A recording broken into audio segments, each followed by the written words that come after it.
21 November শুক্রবার সকাল 10:38 শক্তিশালী ভূমিকম্পে কেঁপে ওঠে রাজধানী সহ সারা দেশ। পুরান ঢাকার বংশালে ভূমিকম্পে একটি ভবনের রেলিং ভেঙে পড়ে গেলে 3 পথচারী মারা যান। খবর পেয়ে ফায়ার সার্ভিসের কর্মীরা দ্রুত ঘটনাস্থলে গিয়ে উদ্ধার তৎপরতা শুরু করেন।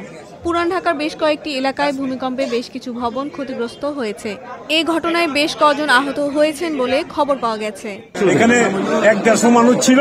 ভূমিকম্পের সময় ওইটা পড়া যাওয়ার পরে কয়জন ক্ষতি হয়েছে এটা বলতে পারি। আমাদের ছাদের রেলিংটা 3 ইঞ্চি ওয়ালটা 5 ইঞ্চি ওয়ালটা ওটা ধুইসা তিরপালের মধ্যে পুরা মাংস দোকানের মধ্যে পড়ছে। মাংস দোকানে একটা স্টাফ উনি অসুস্থ হয়েছে আর পথচারী কোনো অসুস্থ হয়েছে। ভূমিকম্পতে ওই ওয়ালটা পড়ে গেছে। আহত যারা হয়েছে তারা আমাদের মাংস দোকানের স্টাফ যারা ছিল তারা ধরে নিয়ে রিক্সা নিয়ে তারা গিয়ে হসপিটাল নিয়ে গেছে। আবহাওয়া অধিদপ্তরের তথ্য অনুযায়ী রিক্টার স্কেলে ভূমিকম্পের মাত্রা ছিল 5.7। এর উৎপত্তিস্থল নরসিংদীর মাধবদী। তবে যুক্তরাষ্ট্রের গবেষণা প্রতিষ্ঠান USGS জানিয়েছে বাংলাদেশে ভূমিকম্পের মাত্রা ছিল 5.5। ভূমিকম্পের সময় রাজধানী সহ বিভিন্ন এলাকার মানুষ আতঙ্কিত হয়ে ছোটাছুটি করেছেন।